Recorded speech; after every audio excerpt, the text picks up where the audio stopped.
नमस्कार छात्र। मैं अध्यापिका शालिनी पवार। हमने कहानी को शुरुआत की थी। कहानी का नाम था आदर्श बदला और कहानी के लेखक थे श्रीमान बद्रीनाथ भट्ट तथा उनका उपनाम जिन्हें पूरा साहित्य जगत भी सुदर्शन जी के नाम से जानता है। हमने इस कहानी में अब तक देखा लेखक का जीवन परिचय, लेखन परिचय, विधा परिचय, पाठ परिचय तथा एक परिच्छेद देखा है और अंत में आकलन के रूप में स्वाध्याय देखा है। तो आज थोड़ा बचा हुआ स्वाध्याय पहले देख लेते हैं और फिर आगे बढ़ते हैं। स्वाध्याय निरंतर जारी है। परिच्छेद में आए शब्द युग्म ढूंढकर लिखी है। शब्द संपदा के रूप में स्वाध्याय दिया गया है। शब्द युग्म है पहला सूर ताल, दूसरा इधर उधर, नीचे दिया है निम्नलिखित शब्दों के पर्यायवाची शब्द लिखिए। जैसे प्रकाश, उसका पर्यायवाची शब्द है उजाला। 2 आसमान, अंबर और गगन। 3 प्रभात यानी सुबह या भोर। 4 फूल मतलब पुष्प और 5 संसार, उसका पर्यायवाची शब्द है जगत, जग, दुनिया। बच्चों नीचे दिया है अभिव्यक्ति। अभिव्यक्ति है अज्ञान भी अपराध है। इस कथन पर अपने विचार लिखिए। तो अभिव्यक्ति यानी कि जिन चीज़ों का आपको ज्ञान नहीं होता है, यानी बिना जाने अपराध हो जाता है, तो इस पर आपको अपने विचार लिखने हैं। समझ गए बच्चों? तो आइए अब हम कहानी के दूसरे परिच्छेद को देखते हैं। लेकिन उसके पहले मैं आपको पहले कड़ी से जुड़वाती हूँ। जैसे कि हमने देखा पहले परिच्छेद में कि साधुओं की मंडली शहर में दाखिल होती है। वे गीत गाते हैं अपने ही धुन में। कोई ऊंची आवाज़ में गाते हैं तो कोई गुनगुनाते हैं।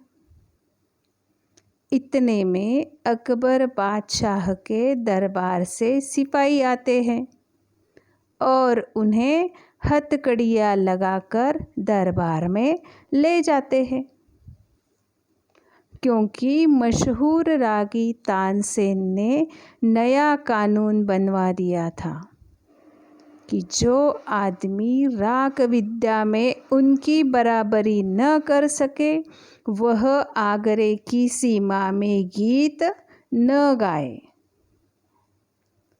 और उसे मौत की सज़ा दी जाए।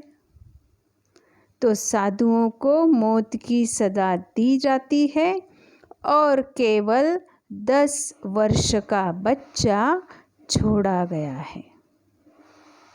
और अब आगे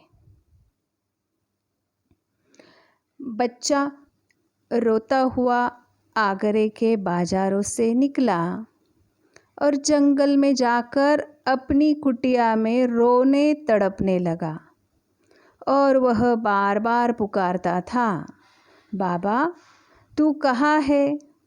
अब कौन मुझे प्यार करेगा? कौन मुझे कहानियाँ सुनाएगा? लोग आगरे की तारीफ करते हैं, मगर इसने मुझे तो बर्बाद कर दिया। इसने मेरा बाबा छीन लिया और मुझे अनाथ बनाकर छोड़ दिया। जैसे कि बच्चे को छोड़ा जाता है, उनके बाबा को शिक्षा दी जाती है। और अब बच्चा क्या रोते रोते आगरे की बाज़ारों की ओर निकलता है, जंगल में अपनी कुटिया में आता है, रोता है, तड़पता है, अपनी बाबा से पुकारता है और बोलता है कि मुझे अब कौन प्यार करेगा, मुझे कौन कहानियाँ सुनाएगा। इस तरह से वो रो रो के ज़ोर ज़ोर से बातें करता है। और बाबा तू कहा करता था कि संसार में चप्पे चप्पे पर दलदले हैं और चप्पे चप्पे पर कांटों की झड़ियाँ हैं। अब कौन मुझे इन झड़ियों से बचाएगा? कौन मुझे दलदल से निकालेगा? कौन मुझे सीधा रास्ता बताएगा? कौन सी मेरी मंजिल का पता देगा? बेचारा बच्चा एकदम अनाथ हो चुका है। वह अपना धीरज खो बैठता है, रोता है, ज़ोर ज़ोर से बाबा को पुकारता है और अपनी भविष्य के लिए चिंता करता है। तो इन्हीं विचारों में डूबा हुआ बच्चा देख देर तक रोता रहा। इतने में खड़ाऊ पहने हुए, हाथ में माला लिए, राम नाम का जप करते हुए बाबा हरिदास कुटियों के अंदर आए और बोले, बेटा शांति करो, शांति करो। कौन आता है? बाबा हरिदास, जिनके हाथ में माला है और बेटे को शांत रहने के लिए वो कहते हैं। बैजू उठा। बैजू यानी उस 10 साल के बच्चे का नाम है। हरिदास जी के चरणों से लिपट गया और बिलक बिलक कर रोता रहा। कहता था, महाराज मेरे साथ अन्याय हुआ है, मुझ पर वज्र गिरा है, मेरा संसार उजड़ गया है, मैं क्या करूं, मैं क्या करूं। बच्चा क्या करता है?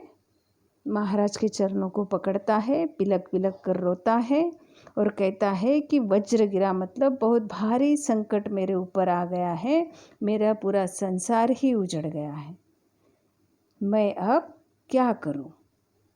तो हरिदास जी बोले, शांति शांति। बाबा बस हरिदास जी 2 ही शब्द बोलते हैं, शांति शांति। बैजू, महाराज तानसेन ने मुझे तबाह कर दिया, उसने मेरा संसार सूना कर दिया। महाराज को अपनी आप बीती बता रहे हैं। तो हरिदास जी क्या करते हैं?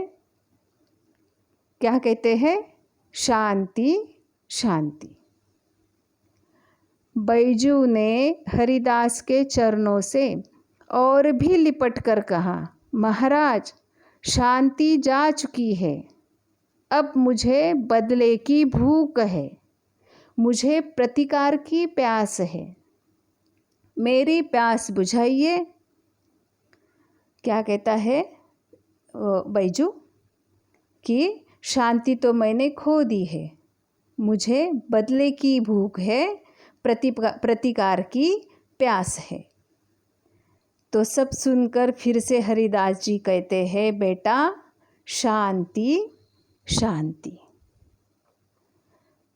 तो अंत में आपने इस परिच्छेद में बताया गया है कि बच्चा रोता है, बिलखता है, उसके बाद भी बाबा हरिदास उसे शांत रहने को कहते हैं।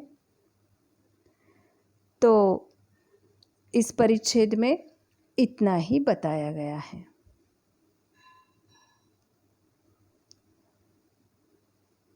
और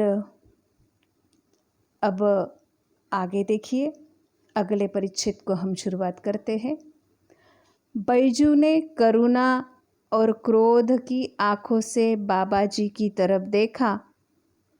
उन आंखों में आंसू थे, आहें थी और आग थी।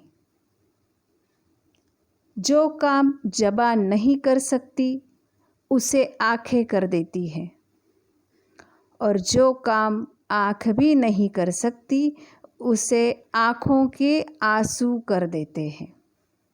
बैजू ने यह 2 आखिरी हथियार चलाए और सिर झुकाकर खड़ा हो गया। 2 हथियार माना करुणा और क्रोध भरी निगाहों से बैजू बाबा की ओर देखता है, सिर झुकाकर खड़ा हो जाता है। हरिदास जी धीरज की दीवार आंसुओं की बौछारन सह सकी और कांप कर गिर गई। उन्होंने बैजू को उठाकर गले से लगाया और कहा कि मैं तुझे वह हथियार दूंगा जिससे तू अपने पिता की मौत का बदला ले सकेगा। क्या कह देते हैं हरिदास जी? बच्चे के ऊपर उनको दया आती है, वह बच्चे को अपने गले से लगाते हैं और कहते हैं कि मैं तुझे ऐसा हथियार दूंगा कि जिससे तू अपनी पिता की मौत का बदला ले सकेगा। बैजू हैरान हुआ, बैजू खुश हुआ, बैजू उछल पड़ा। उसने कहा, बाबा आपने खरीद लिया, आपने मुझे बचा लिया, अब मैं आपका सेवक हूँ। बच्चे को लगता है कि अब हरिदास जी मेरी मदद करने वाले हैं। वो बहुत खुशी से उछलता है और बाबा यानी कि हरिदास जी को कहता है कि आपने मुझे खरीद लिया, आपने मुझे बचा लिया, अब मैं आज से आपका सेवक हूँ। आगे देखिए, हरिदास, मगर तुझे 12 बरस तक तपस्या करनी होगी, कठोर तपस्या, भयंकर तपस्या। क्या करना होगा? 12 वर्ष तपस्या, वो भी कैसे? एकदम कठोर और भयंकर। बैजू, महाराज आप 12 बरस कहते हैं, मैं 12 जीवन देने को तैयार हूँ।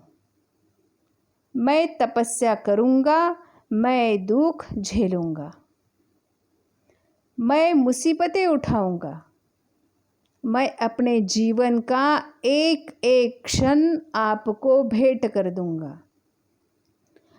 मगर क्या इसके बाद मुझे वह हथियार मिल जाएगा? क्या कहता है बच्चा यानी कि बैजू कि मैं सारी मुसीबतें झेलने को तैयार हूँ, मैं दुख झेलने को तैयार हूँ, मैं मेरे जीवन का एक एक कीमती क्षण आपको भेंट कर दूँगा। बस मुझे क्या मिलना चाहिए? मेरे पिताजी के खून का बदला। मुझे वह हथियार मिल जाएगा जिससे मैं अपनी बाप की मौत का बदला ले लूँगा। सॉरी, खून शब्द मुझसे निकला मुँह से, उसकी जगह मौत शब्द है। तो अपने पिताजी की मौत का बदला वह लेना चाहता है। हरिदास, हाँ मिल जाएगा। हरिदास जी बच्चे को जवाब देते हैं। बैजू, तो मैं आज से आपका दास हूँ, आप आज्ञा दें, मैं आपकी आज्ञा का सिरे और सिर के साथ दिल झुकाकर पालन करूँगा। यानी बैजू का कहना है कि जैसा आप कहेंगे वैसा मैं करूँगा। मुझे क्या चाहिए? सिर्फ मेरे बाप के मौत का बदला चाहिए। ठीक है ना बच्चों? जैसे कि इस परिच्छेद में बच्चा बहुत ही आवेश में था। बाबा, आप मुझे वो हथियार दे दे जिससे मैं मेरे बाबा का बदला चुका सकूं। लेकिन बाबा ने उसे हाँ तो बोल दिया, पर बाबा यह नहीं चाहते थे कि मौत के बदले मौत दे दे। आखिर महाराज ज्ञानी होते हैं, वह कभी भी मौत का बदला, मौत ऐसा नहीं चाहेंगे। बच्चे को तो उन्होंने हाँ कर दिया। तो यह कहानी यानी कि यह परिच्छेद यहाँ पर समाप्त होता है। अब हम कहानी में आगे पढ़ेंगे कि बाबा ने बैजू के जीवन में किस तरह बदलाव किया। इन 2 परिच्छेदों पर कुछ स्वाध्याय मैंने लिया है। कृति पूर्ण कीजिए। आकलन की तौर पर देखिए, बच्चा कुटिया में बार बार रोकर कहता, 1. अब कौन मुझे प्यार करेगा? 2. कौन मुझे कहानियाँ सुनाएगा? 3. लोग आगरे की तारीफ करते हैं। और 4. मगर इसने मुझे तो बर्बाद कर दिया। दूसरा आकलन देखिए बच्चों। इन विचारों में डूबा हुआ बच्चा देर तक रोता। 1. अब कौन मुझे इन झाड़ियों से बचाएगा? 2. कौन मुझे इन दलदलों से निकालेगा? 3. कौन मुझे सीधा रास्ता बताएगा? 4. कौन सी मेरी मंजिल का पता देगा? आगे स्वाध्याय देखिए। कृति पूर्ण कीजिए। आकलन। बैजू हरिदास के चरणों को पकड़कर बिलक कर रोकर कहता है, 1. मेरे साथ अन्याय हुआ है। 2. मुझ पर वज्र गिरा है। 3. मेरा संसार उजड़ गया है। 4. मैं क्या करूं? दूसरा आकलन। बैजू ने हरिदास से 12 बरस की तपस्या के बारे में ये कहा, 1. मैं 12 जीवन देने को तैयार हूँ। 2. मैं तपस्या करूँगा। 3. मैं दुख झेलूँगा। और 4. मैं मुसीबतें उठाऊँगा। स्वाध्याय निरंतर जारी है। शब्द संपदा देखिए। निम्नलिखित शब्दों के पर्यायवाची शब्द लिखिए। 1. नयन, आँख। 2. क्रोध, गुस्सा। 3. करुणा, दया। और 4. अन्याय, उसका पर्यायवाची शब्द है अनौचित्य। अब अभिव्यक्ति देखिए। क्या है कि मेहनत का फल मीठा होता है। इस कथन पर अपने विचार लिखिए। तो इस कहावत से आप भी काफ़ी वाकिफ है कि मेहनत का फल मीठा होता है। तो आप अपना भी अभिमत अभिव्यक्ति यहाँ पर स्पष्ट कीजिए। और लगभग 2 परिच्छेद आज हमने देखे, काफ़ी आसान थे। बैजू और हरिदास के बीच का वार्तालाप हमने देखा। तो यहाँ पर हम विराम लेते हैं। कठिनाइयाँ हो तो बेझिझक मोबाइल पर पूछ सकते हैं।